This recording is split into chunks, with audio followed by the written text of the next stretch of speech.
thank you, Alex, and every other organizer for this opportunity to focus on major issues in our Southeastern European peninsula.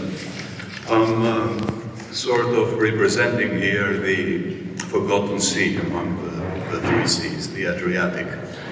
And there is a reason to be slightly forgotten, because all the studies I've seen, I've consulted recently regarding development infrastructure in the area, they mostly date before the Russian aggression against Ukraine. And since we're discussing that here today, that's over our heads and in the center of our discussion and the presentation, like we heard also from the previous speaker. So we have a different security situation that will certainly influence also the development of infrastructure. So we have before the Second World War, it was called Intermarium.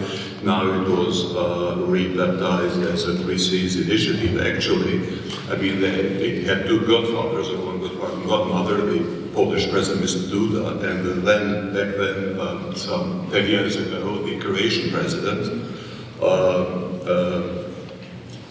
Grabar Kitarovic. So the Adriatic was already there in the concept, but those were peace times, and the development infrastructure served the markets, mostly freight markets, which were underdeveloped, and the deep infrastructure. There is, studies show that around Poland there is a very developed freight market, needing transport routes to other markets, and also around Romania and Bulgaria second.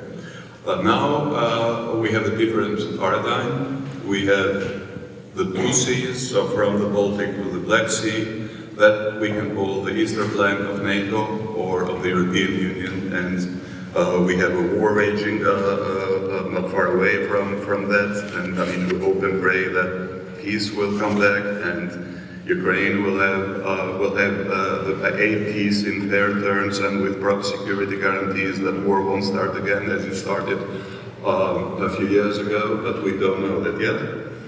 So, I mean, either we see the infrastructure as a support for a war economy and even war operations. I mean, transport infrastructure is the way you move military around when you need it.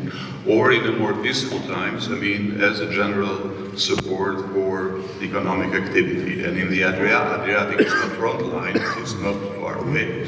It's not threatened directly by Russia, but still we have countries in our midst that are aligned mostly with Russia, that are not aligned with the